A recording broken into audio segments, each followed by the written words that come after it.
Hola, hola. ¿Se oye? Sí, se oye.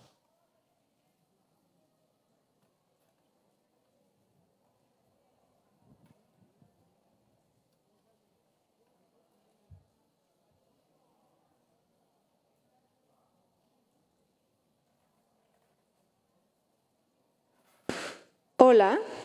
Ay. Buenas noches a todas, a todes. Bienvenides. Muchas gracias por estar acá a pesar de la lluvia.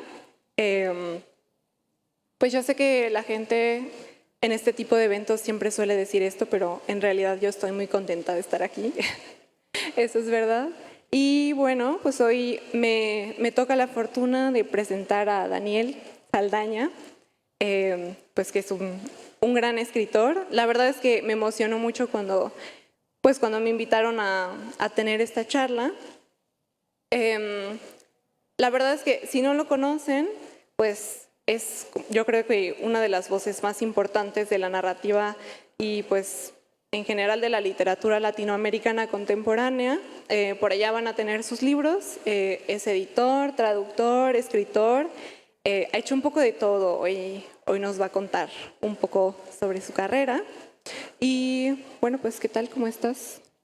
Hola, muchas gracias. Gracias a todas, todos por estar aquí, por venir. Gracias, Lucía, por la presentación, por la disposición y la buena onda y la lectura. Me emociona mucho estar en Jalapa, me emociona mucho estar en la FILU. Es una ciudad con la que tengo muchos vínculos, es una universidad incluso con la que tengo muchos vínculos. Era la universidad donde mi papá dio clases hasta el último día de su vida, casi literalmente. Y me sigo sintiendo muy en deuda con Jalapa, que es una ciudad a la que quiero mucho, y con esta feria en particular a la que agradezco la invitación. Y pues eso, supongo que platicaremos un poco de todo. Como decía Lucía, he hecho un poquito de todo, eh, no por curioso ni siquiera, sino como por sobrevivencia más o menos, o sea, como por ganar dinero de muchas cosas, poquito dinero de aquí y de allá, y he hecho eso, traducción y edición también, además de escribir. Sí, pues hoy vamos a averiguar un poco más, voy a investigar un poco más sobre un poco de todo que ha hecho. Y bueno, justo antes de empezar, estaba a punto de decirte que no fue difícil, pero fue una experiencia interesante pensar como qué quería preguntarte, como de qué quería hablar contigo, porque yo creo que te hacen una entrevista cada semana, pobre hombre, ya.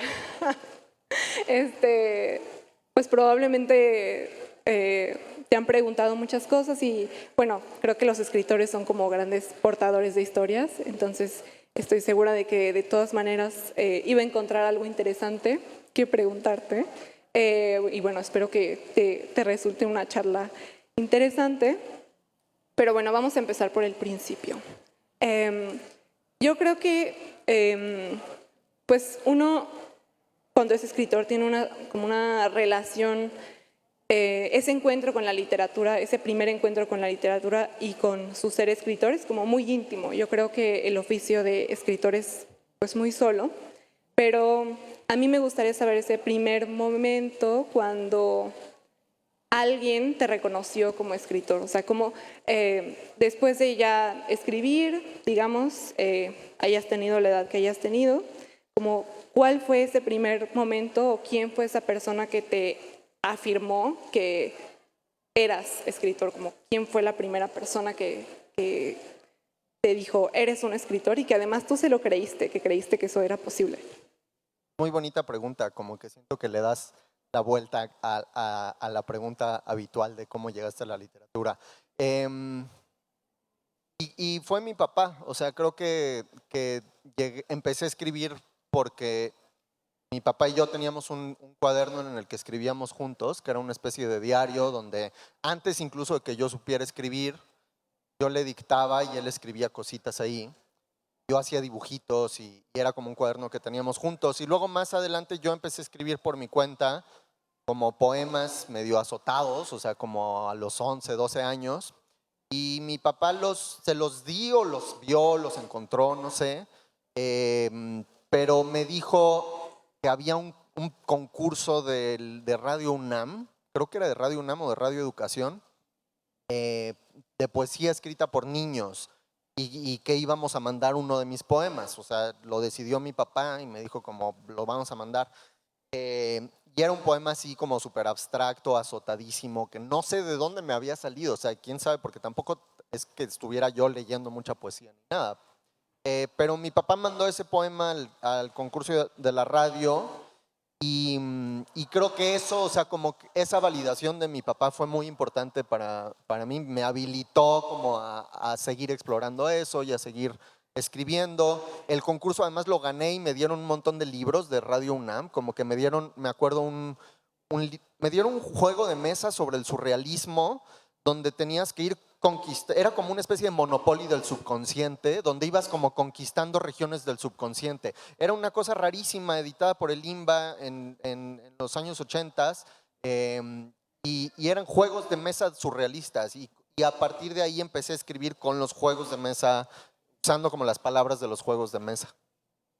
Y como que continuaste explorando ese método de escribir, o sea, en la poesía o incluso hasta ahora como hay, a veces, no sé, agarras el tarot o cosas así, el uno y algo así. Sí, el tarot a veces y cosas de astrología a veces como que me sirven como, sí, como imágenes disparadoras. Y libros de arte mucho también, o sea, como que me sirve apoyarme en cosas visuales y ir a ver exposiciones mucho, como que siento que de ahí muchas veces cuando estoy en una exposición se me ocurre algo, tomo alguna nota y después lo sigo como desarrollando, pero sí siento que tengo todavía ese como necesidad de tener cartitas en la mesa y hacer cosas con objetos también.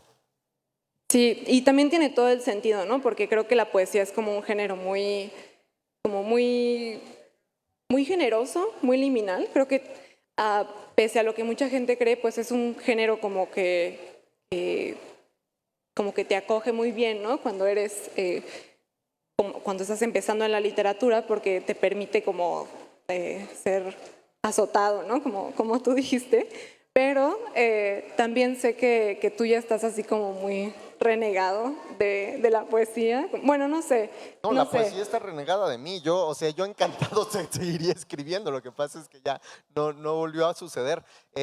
Sí, es verdad lo que dices, es un género muy acogedor y sobre todo lo que te da y lo que me dio al principio cuando empecé a escribir fue comunidad. O sea, que creo que hay una forma de establecer vínculos entre poetas que para mí se volvió un modelo de comunidad con ideas afines y como con convicciones afines y esa forma como muy intensa de generar grupos y de generar incluso enemigos o grupos contrincantes y como toda esa pasión social de la poesía es una de las cosas que extraño. Además de escribir poesía en sí mismo, es una de las cosas que extraño, esa sensación como de pertenencia a algo, que creo que en la narrativa, quizás porque está más sujeta al mercado, no sucede, estamos como mucho más atomizados.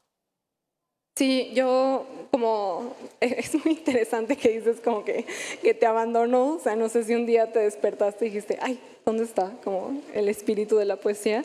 Justo hace rato estaba leyendo un libro que tiene, o sea, que es muy malo, no vale la pena que yo diga el título, pero tiene una línea que dice que el poeta es un Buda torpe que piensa que un burro es igual de valioso que un diamante, ¿no? Y por eso decía que es como un género muy generoso. Pero también creo que se nota mucho cuando escribes novela, como que tienes unas líneas que son como muy bonitas, muy poéticas. Y quería saber sobre eso, como que se dice que un escritor no madura realmente hasta que no escribe su primera novela. Y no sé qué piensas sobre eso. ¿Crees que es cierto? Yo creo que no, o sea, creo que muchos de los escritores, las escritoras que más me interesan no escribieron nunca una novela. Leo más ensayo, poesía y novelas que no parecen tanto novelas también. Y creo que hay muchas formas de de madurar o no madurar. Y también existe la posibilidad de que la madurez no sea un objetivo, ¿no? Creo que también hay cosas en la narrativa. Me interesa como los narradores y las narradoras que trabajan con su propia estupidez de alguna manera, o sea, como que trabajan también a partir como de una cierta inocencia de la mirada, incluso alrededor de la idea de la inmadurez, ¿no? Como Witold Gombrowicz, que es un autor polaco que me interesó mucho en algún momento, que justo que trabaja mucho alrededor de lo inmaduro, lo incompleto, lo inacabado, y hay algo como de esa frescura inmadura que a mí me gusta mucho en la narrativa también, o sea, que busco narrativas que no sean perfectamente redondas, sino que tengan algo medio, o sea, prefiero una novela que fracase estrepitosamente, pero que se arriesgue a fracasar, a una novela como madura, redonda, bien organizada y muy bien escrita y bien comportada, ¿no? Creo que me interesan más los textos un poco más inestables. Entonces, sí, yo creo que yo tampoco maduré mucho con mi primera novela, que no me gusta mucho tampoco, pero no sé si he madurado, he envejecido, eso sí. Sí, también como que es eso, ¿no? Que es realmente madurar como escritor. Siento que luego hay unas narrativas como muy viejas, muy sosas sobre el quehacer de ser escritor, que todavía hasta la fecha tienen como cierta validez y que uno sigue como cargando y que sigue como tratando de quitarse, y creo que como que la literatura está evolucionando mucho y a mucha gente como que le da mucho miedo eso, ¿no? Y bueno, creo que en ese sentido tú eres como bien aventado, como ese ser aventado de tus primeros poemas, pues lo conservaste como para arriesgarte como a escribir muchos otros géneros, porque has hecho pues poesía y novela, ensayo también, traduces, por ahí creo que hiciste como algo visual en algún museo, algo así. Y pues quisiera saber si hay como alguna cosa o algún género en el que nunca te vamos a ver, o al que a lo mejor le tienes miedo, como mucho respeto, o que a lo mejor todavía sientes que no es tu momento de explorar. O sea, puedo decirte dos, uno en sentido negativo y uno positivo. O sea, creo que lo que me encantaría sería ser capaz de escribir dramaturgia, como de escribir teatro. Voy mucho al teatro, veo mucho teatro, admiro mucho a la gente de teatro. Yo, digamos, fui como actor fracasado en mi adolescencia, quise ser actor y como que frecuenté el mundo del teatro.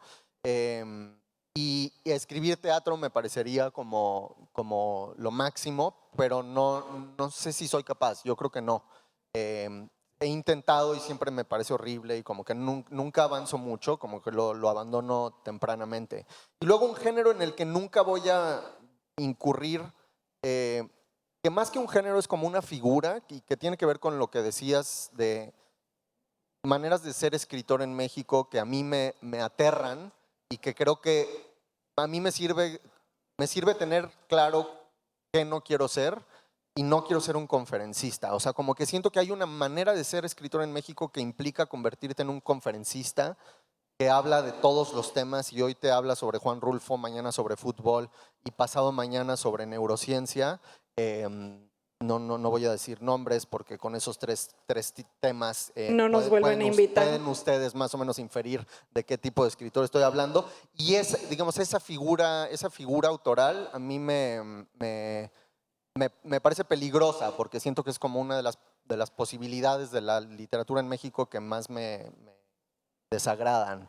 Entonces no voy a escribir conferencias como modus vivendi. Todavía. No. Espero. Corte A, Colegio Nacional presenta.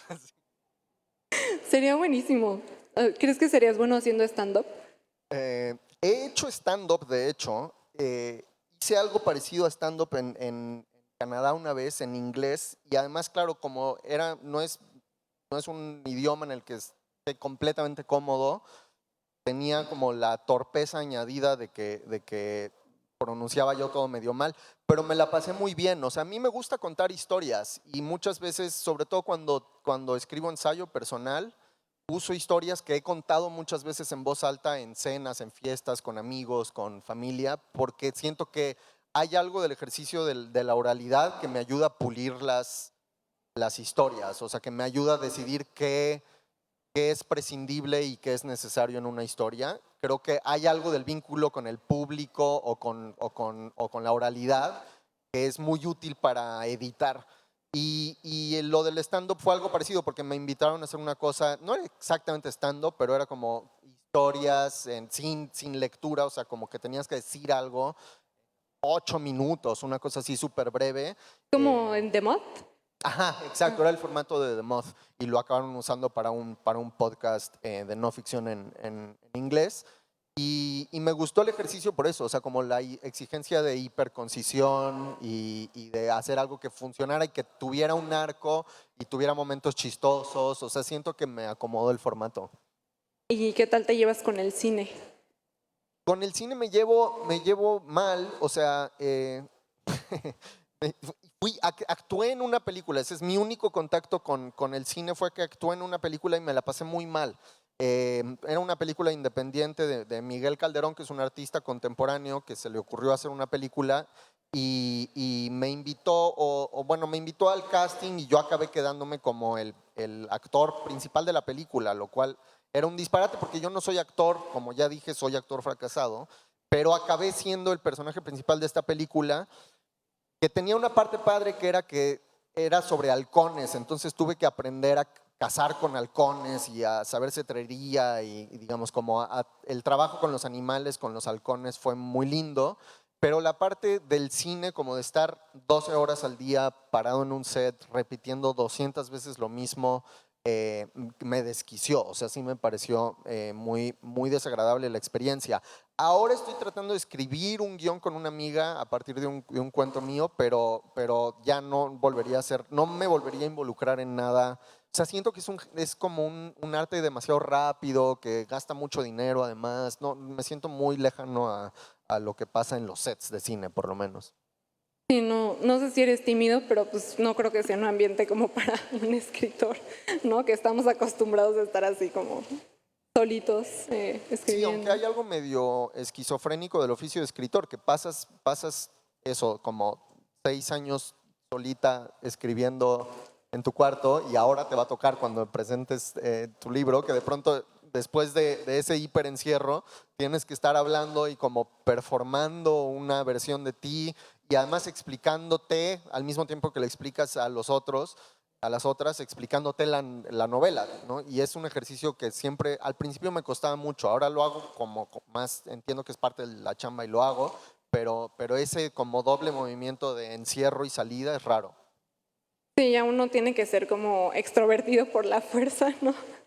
Especialmente ahorita como que pues están las redes sociales y a veces no sé si para ti, espero que no, porque creo que tiene que ver como con ese tipo de autor conferencista, pero sí hay como una onda de que las editoriales a veces te piden, ¿no? Como que te piden tener cierto tipo, como cierto número de seguidores y como que o sea, incluso cómo te ves, ¿no? Quién eres, es algo ahora como importante, ¿no? Y antes, hace muchos años eso no ocurría. ¿Has sentido también ese cambio? Pues creo que no, en las editoriales donde yo publico creo que no les importa mucho, por suerte. Nadie me ha dicho que tenga que hacerlo. Lo hago de todas formas porque tengo una personalidad muy adictiva y como que siempre termino pasando mucho más tiempo del que quisiera en Instagram y cosas así. Em, pero lo pienso menos ahora, o sea, como que tampoco estoy calculando como una imagen de autoría demasiado curada en mis redes sociales ni nada parecido. Estoy usando más Substack, que me gusta, como que siento que puedo escribir ensayos muy rápidos, o sea, despertarme y digo como, voy a escribir un ensayo y escribo un ensayo de 3 párrafos y lo subo y me olvido inmediatamente y es como una forma rápida de sacar algo que normalmente a lo mejor dejaría en mi cuaderno y me gusta ese ejercicio. Pero sí, fuera de eso, no sé, tengo una relación rara, o sea, soy como millennial viejo, como que me gusta ver los memes y dar memes y así, pero no entiendo, no me relaciono igual con las redes sociales quizás que generaciones más jóvenes. Ok. Bueno, síganle en Substack, por ahí. Suscríbanse también, nunca está de más. Y bueno, quiero cambiar un poco de tema. Quiero hacerte una pregunta un poco atrevida, la verdad. No, a ver.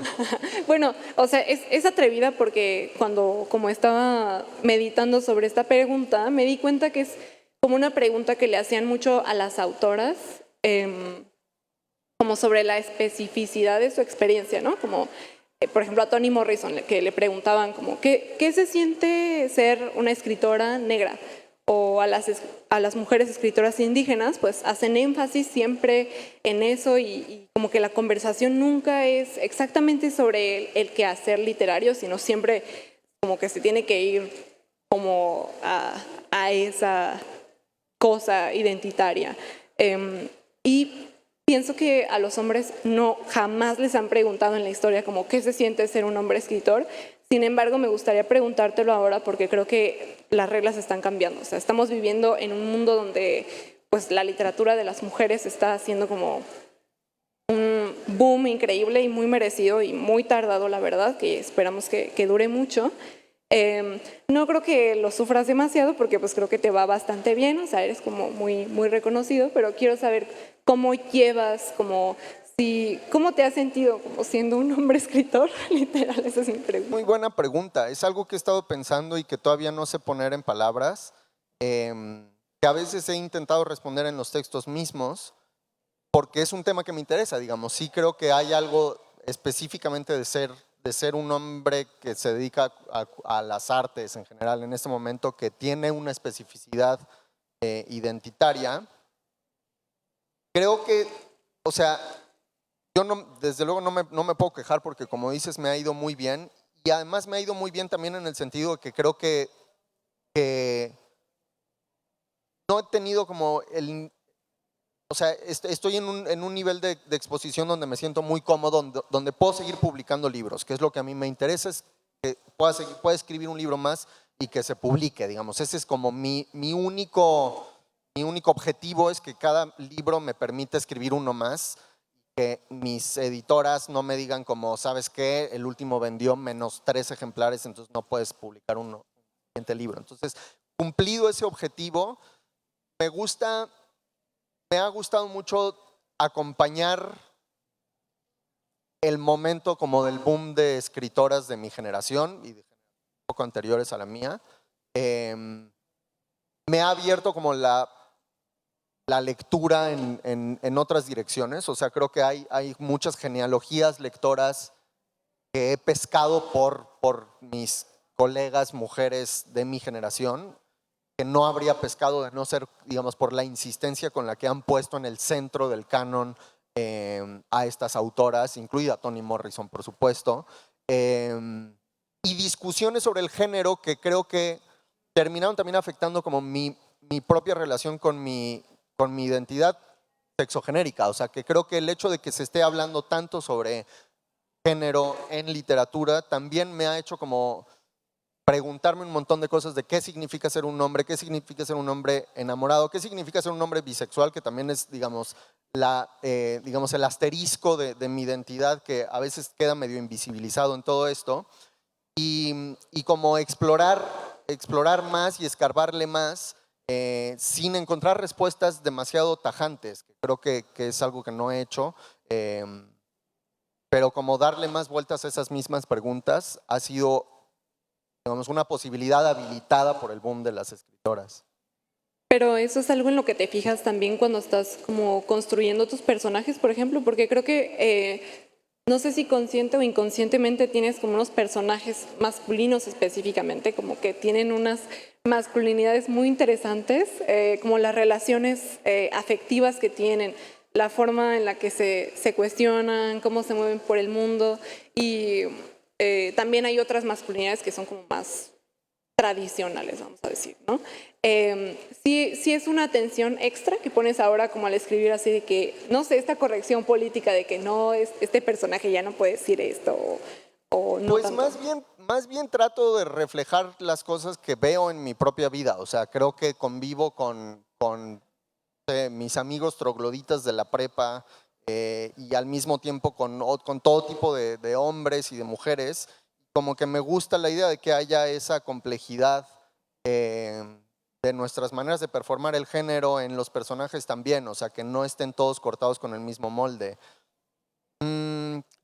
Digamos, escribo mucho sobre relaciones familiares, o sea, creo que sobre todo vínculos padres e hijos, madres e hijos, y leo mucho cosas de psicoanálisis. Entonces también yo creo que hay algo como de esas relaciones que termina, y esas lecturas que termina definiendo el carácter de esas masculinidades de los personajes, o sea, como masculinidades ansiosas, no sé.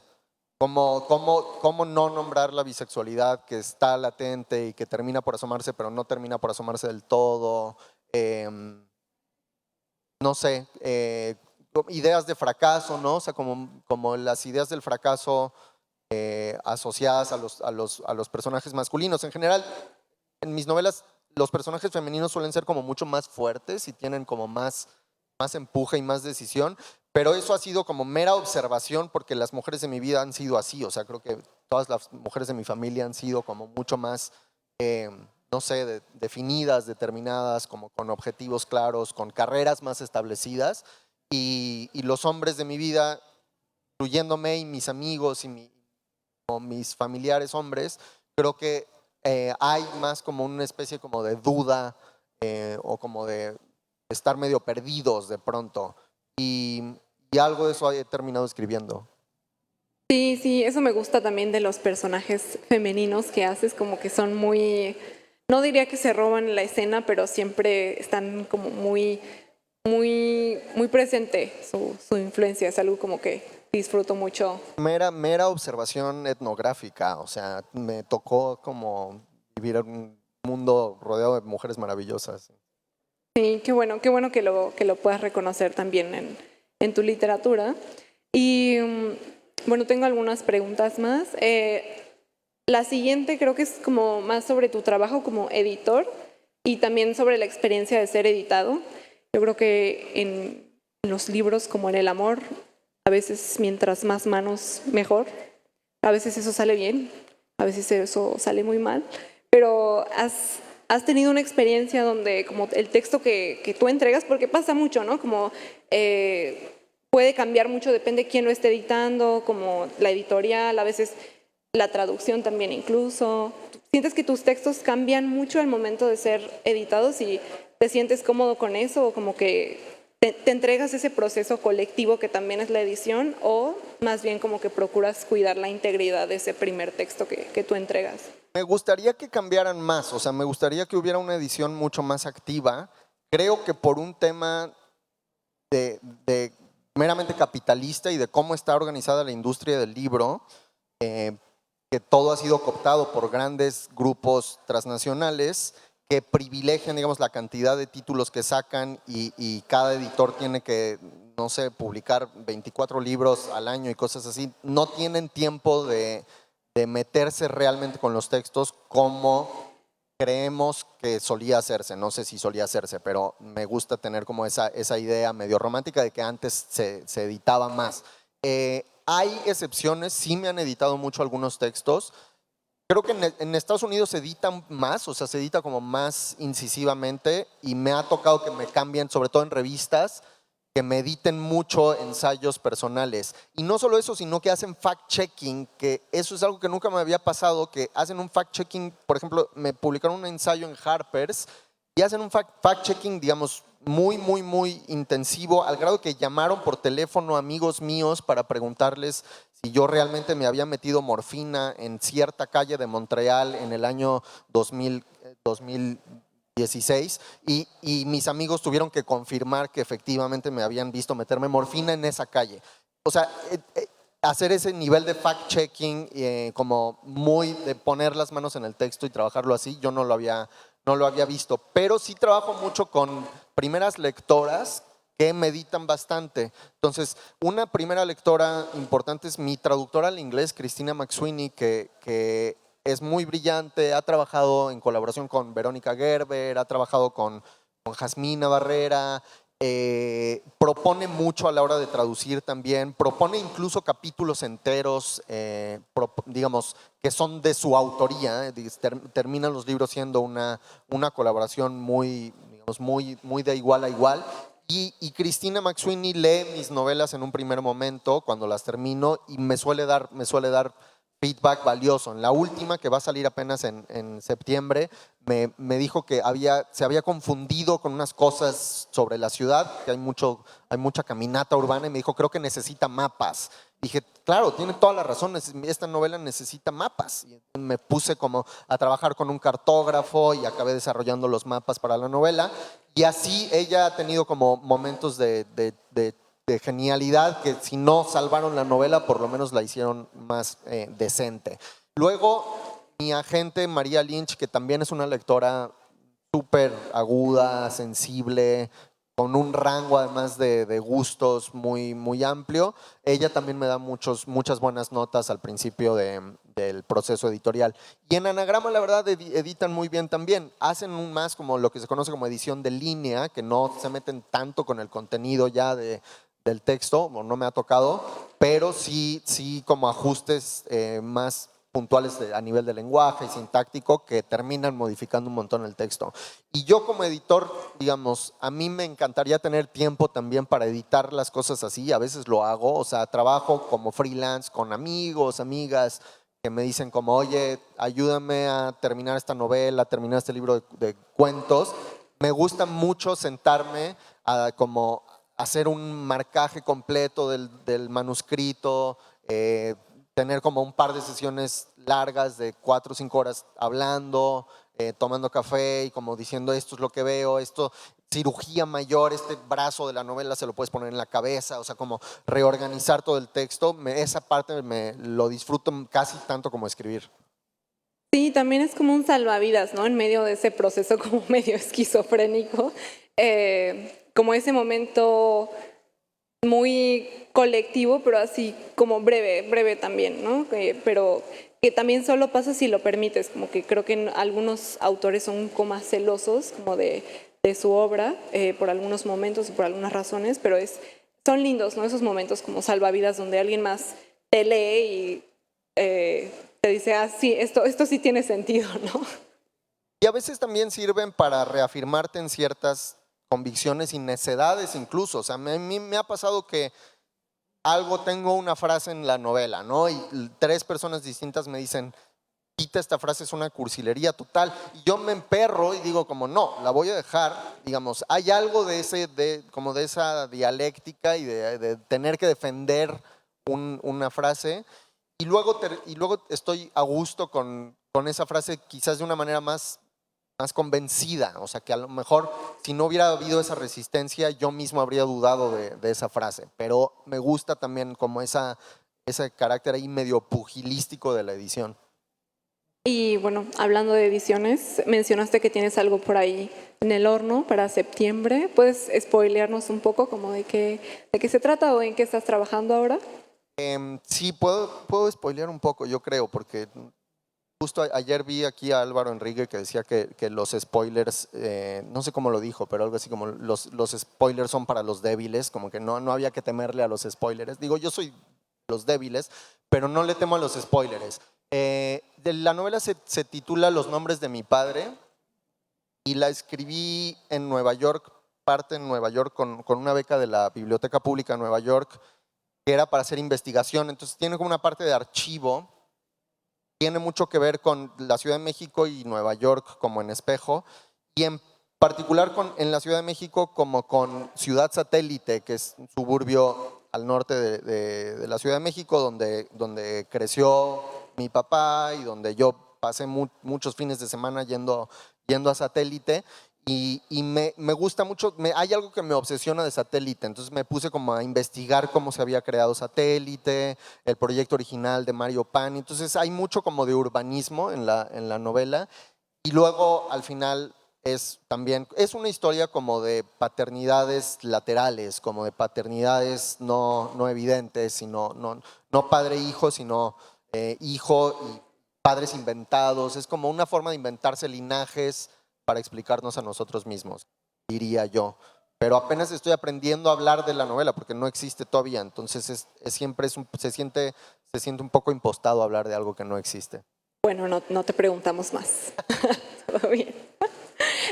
Y pues también te quiero rebotar una pregunta porque en su momento no tuvo respuesta.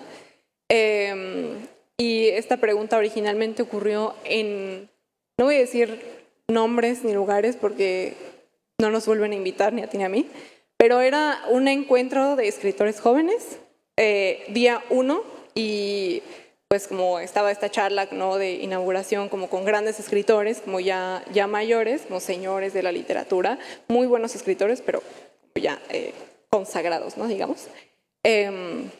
Entonces al final de esta charla le preguntamos a uno de ellos como, pues, porque mencionan siempre los mismos nombres, ¿no? Ya sabes, Gabriel García Márquez, o sea, ya estamos hasta acá. En un encuentro de escritores jóvenes, pues le preguntamos como, ¿qué escritores jóvenes estás leyendo?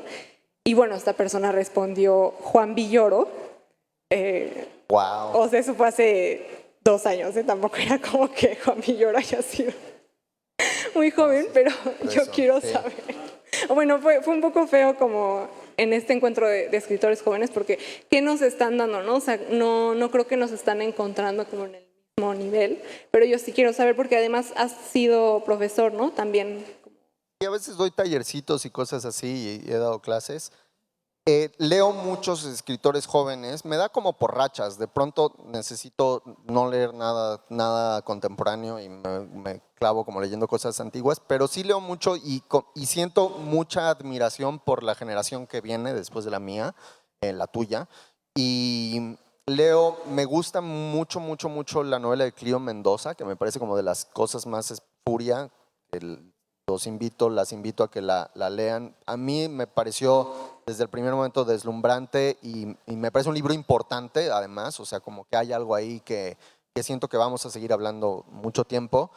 Leo mucho como fuera, porque viajo mucho y he vivido en otras partes, de pronto he leído más literatura en español de otras partes, de Argentina y de España. En España hay una escritora que me gusta mucho que se llama Elisa Levy, que es como de 1994, tiene un libro que se titula Yo no sé de otras cosas, que es precioso, es una novela donde, bueno, no se las cuento, pero es una novela muy impresionante. Pensé que no le tenías miedo a los spoilers.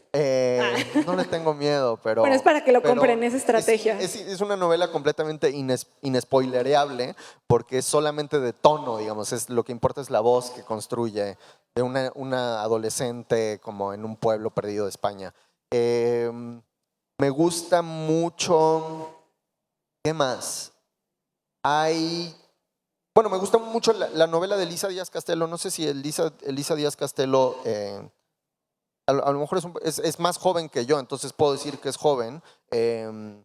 Y su novela acaba de salir, Malacría. Esa novela la leí en una versión muy previa porque Elisa me pidió que le echara un ojo en algún momento hace unos años. Y luego leí esta versión final y hubo también algo muy revelador en eso, como en ver la novela en un momento larvario y después verla terminada. Y me parece que está súper bien resuelta. Me gustó mucho. Y ¿qué más? No sé, hay un montón de... Ahora te voy a leer a ti y todos tienen que leer a Lucía también, por favor. Está a punto de salir su novela, ¿no?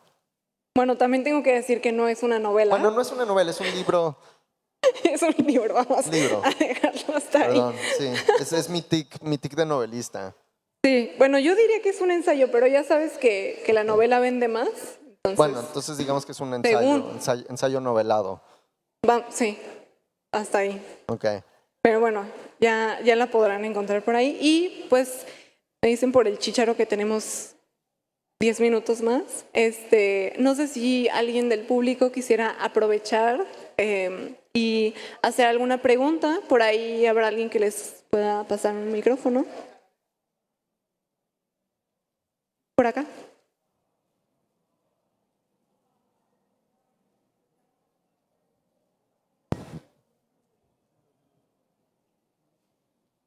Hola. Yo quisiera saber sobre tu incursión en el mundo del audiolibro, que es un poco lo que platicábamos. ¿Cómo fue tu experiencia y si lo volverías a hacer?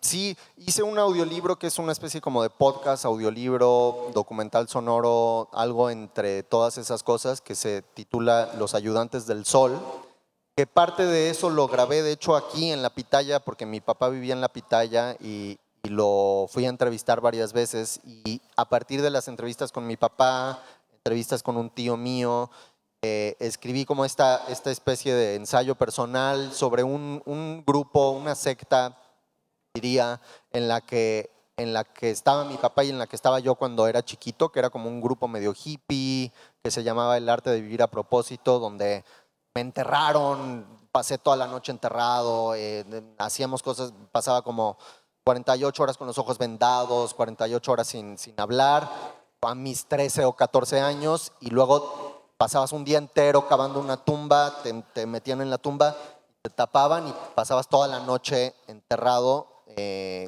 con un hoyito para respirar, ¿no?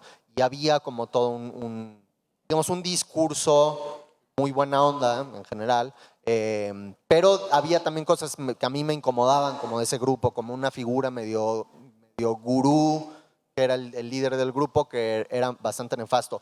Y escribí esta historia así porque necesitaba el audio, o sea, tenía yo audio de archivo de unas entrevistas que me hicieron cuando era adolescente y quería usar ese audio de archivo. Quería también tener un pretexto para hablar con mi papá y grabar a mi papá y hablar de algo que no fuera su enfermedad, porque él estaba enfermo, se estaba muriendo y yo quería poder ir a su casa y hablar con él de algo que no fuera la enfermedad. Entonces ese pretexto fue lo que me permitió a mí tener una conversación de 2 horas con él sobre mi infancia, sobre su manera de ser padre, su manera de paternar.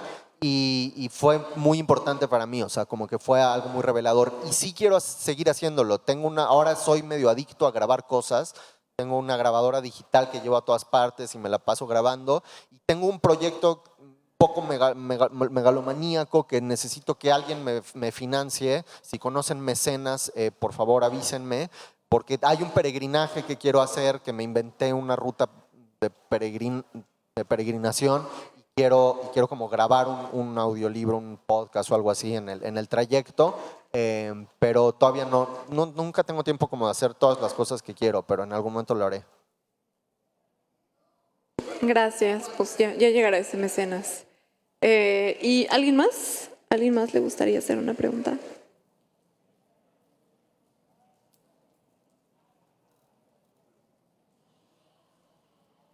Hola, ¿qué tal? Buenas noches. Mira, empezaste hablando de tu papá, del vínculo como con la universidad y como esta parte de los viajes además y que mencionaba que viviste en varias partes del mundo. Y recuerdo mucho un podcast que hiciste de Anagrama, justamente como hablando del asunto del retorno, de volver a casa. Entonces, como que atando puntos, pensaba en qué tanto la autoficción, que también sé que es por ahí un tema como contigo, en tu obra y esto, es, no sé, como una especie de refugio para el desarraigo o como para este movimiento, ¿no? O estar en varias partes y no estar como en el lugar de origen. Gracias. Nunca sé muy bien qué quiere decir lo de la autoficción. O sea, me interesan mucho como las literaturas del yo como otro, del yo en otro, como del yo que más que buscarse una identidad en la escritura, se destruye su identidad o se derrite su identidad mediante la escritura o encuentra diferentes maneras de articular su identidad mediante la escritura. O sea, como que el tipo de autoficción que me interesa, y aquí sí me pongo rancio, es como San Agustín, o sea, es una idea como de la autobiografía con referencia a una especie de trascendencia, que en mi caso no necesita ser Dios, pero a una cosa exterior que te hace como cuestionarte la idea misma de identidad. Entonces, me gusta trabajar con historias, con experiencias personales, pero sí necesito sentir que estoy como saliéndome de madre de alguna manera, o sea, que estoy como rompiendo con la linealidad de mi vida, con el monolito de mi propia identidad, como cuestionando mi forma de hablar, incluso en la escritura y escribiendo de forma diferente a como hablo. Entonces, no termina siendo realmente un anclaje porque o quizás el resultado, los libros no son un anclaje identitario, sino la práctica misma de escritura. O sea, sí creo que sentarme todas las mañanas a escribir es lo único que más o menos es como un hilo conductor en mi vida. O sea, más la práctica como un ritual medio sagrado para mí. Esa práctica sí es un anclaje y me permite vivir, o sea, estar aquí en un hotel hoy, que me desperté en el hotel, me desperté a las 6:30 y me puse a escribir. Como que tener ese espacio mío, personal, como de estar en silencio con mi cuaderno antes de abrir redes sociales y antes de pensar en lo que le debo al SAT, a mí como que me da un sentido y me da una finalidad. Gracias. ¿Tenemos tiempo para otra pregunta? ¿Una más? ¿Alguien quiere hacer una pregunta más? No podemos bailar como habíamos anticipado que íbamos a bailar. Bueno, ahí ya tendríamos que cobrar boleto. ¿Verdad? Pero bueno, si no, yo tengo una rapidísima. Es una pregunta muy obligada porque además es el tema como de la FIRU. Pienso que la gente le tiene mucho miedo a la inteligencia artificial. No sé si eso es algo bueno o algo malo, pero ¿tú has pensado como en experimentar como en esa intersección con las tecnologías y como la inteligencia artificial y la literatura? ¿O no es algo para ti ahora? Lo he hecho desde la traducción porque el año pasado me dieron una beca de una institución gringa para traducir un libro usando inteligencia artificial y trabajando con inteligencia artificial, y al final el resultado, por resumirlo rápidamente, es que me sentí muy sucio por haberlo hecho. Hay algo, o sea, no me preocupa tanto como la tecnología misma, sino las cosas que nos perdemos por la tecnología. O sea, siento que hace que sea todo mucho más rápido, por lo menos en traducción, traduces mucho más rápido con inteligencia artificial. Y la lentitud es muy importante cuando se escribe cualquier cosa. O sea, creo que la lentitud es importantísima y si lo haces rápido te estás perdiendo de la mitad de las cosas. Y la otra cosa de la que te pierdes con inteligencia artificial es la comunidad. O sea, creo que antes, por ejemplo, había foros en internet de traductores donde ibas y hacías una pregunta y alguien en otro país te respondía, no, es que esa expresión en 1989 quería decir tal cosa, y había un diálogo, aunque fuera virtual o por teléfono o en persona, con una comunidad de traductores, de traductoras, que ayudaban a, digamos, destrabar algunas partes del texto. Y esas mismas comunidades después aprovechaban para temas no exclusivamente literarios, sino incluso sindicales. Es decir, había una organización laboral, una organización del trabajo a raíz de las redes que se establecían por curiosidad de cómo se traduce algo. Y todo eso va a desaparecer con la inteligencia artificial. Es decir, la posibilidad de organizarse laboralmente y defender derechos básicos surge de esas comunidades que surgen como una respuesta a las dificultades. Entonces, si anulas las dificultades, te pierdes de la lentitud y de la idea de comunidad, que además tiene, digamos, una consecuencia del orden laboral, económico. Eso es lo que más me preocupa, además, digamos, de todos los reparos consabidos y de que se robaron todos los derechos de autor de todas las personas que he conocido y que he besado en mi vida, digamos, todo eso también es cierto, pero estas son como las dos que a mí me escandalizaron más. Sí, qué fuerte. Creo que sí es como un miedo muy justificado, pero pues más que una solución deberíamos pensarlo como una herramienta y pues como que una cosa no anule la otra. Sí, o sea, y al final sí, escribí como un pequeño ensayo sobre traducir con large language models y cosas de esas, y hasta cierto punto es inevitable. O sea, creo que hay una parte yo lo voy a seguir usando y lo uso para ciertas cosas. O sea, ChatGPT, cuando tengo que aplicar a becas y cosas de esas, de pronto digo como, puta, no sé, no lo voy a escribir en inglés yo porque no sé, no va a tardar. Son cosas que no son tan importantes a nivel espiritual para mí. O sea, nada, tengo que escribir un párrafo explicando por qué necesito que en cualquier beca, bueno, órale. Para esas cosas a lo mejor sí, pero sí, como que hay que usarlas con curiosidad, creo. Bueno, pues yo creo que eso es todo. Muchas gracias por hablar hoy Gracias, conmigo. Lucía. Muchas gracias a todos también por haber participado. Pueden comprar los libros de Daniel en Anagrama, el stand de Sí, Anagrama. creo que están aquí, hay una mesita aquí abajo. Ah, claro, también aprovechen para que se los firme. Hoy no vamos a bailar, pero bueno, tendrá que esperar. Muchísimas gracias también a la FILU por invitarnos y bueno, pues eso es todo. Muchas gracias y buenas noches.